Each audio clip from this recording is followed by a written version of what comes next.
She loved me in public. That part was undeniable. Her hand always found mine in crowded rooms.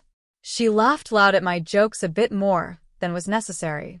She would press into me when cameras appeared, lay her head on my shoulder if people were around, say my name with warmth if someone was within earshot. To the world, we seemed like a certainty. Felt like a kind of love that had chosen its lifelong home. I believed it too. I wanted to. We met in the calm way that most real connections begin, not high on passion, accidentally at a show. We were listening to music when I asked him for his opinion about my recent breakup and then went back to his house. She listened when I spoke. She remembered small details. She made me feel pursued, but not chased. The first time she told me she loved me was not dramatic.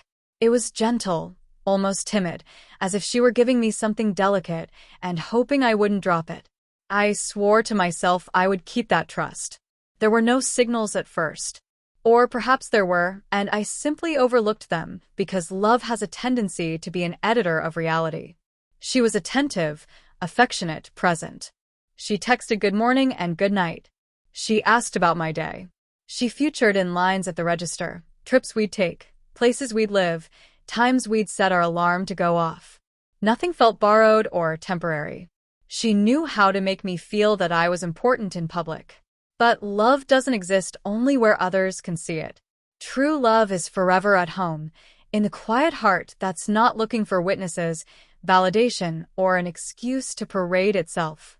That's when things started to shift. It wasn't sudden. It was quiet, the dimmer going slowly down. Her phone started staying face down. Messages she didn't share made her smile. She giggled softly at something on her screen and tucked it when she saw me watching. When I asked who it was, she replied so hastily that it was too hasty, the way someone might if they've practiced what to say. Just a friend. I took that answer one too many times by the time I was in my late 30s. She was still affectionate in public, still warm, still attentive with an audience, but in private there was a wall up. Conversations shortened. Eye contact faded. Intimacy was rushed, distracted, her body there but her mind somewhere else completely. I told myself relationships went through stages. That comfort was not always the same as passion. That love did not require constant reassurance. I did not want to be the one who doubted unfounded. The proof came anyway.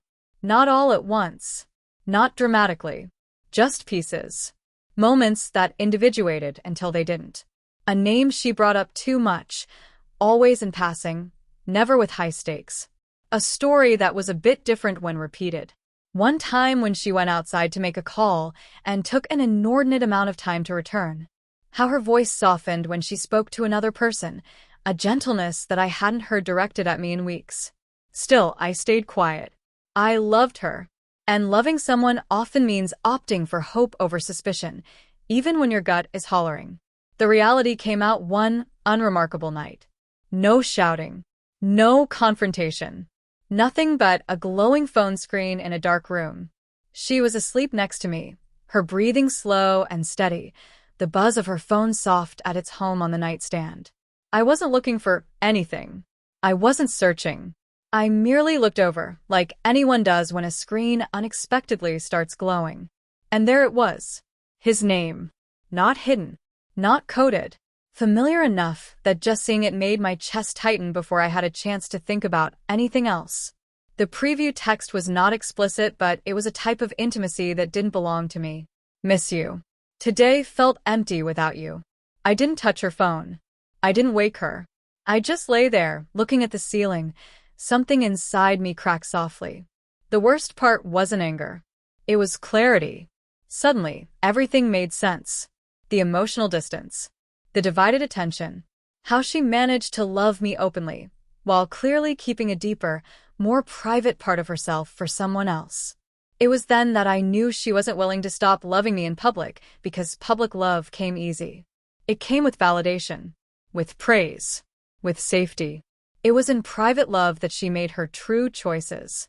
And she had chosen him. The next few days, I was watching her differently. Not as a lover, but as a watcher. I could see the way she'd light up when her phone buzzed. How she contrived to be alone. How she smiled to herself and brought the smile back to me, brought it near, and offered a version of it, but just that. I didn't confront her immediately. Before I could let it go, I needed to know what it was that I was losing.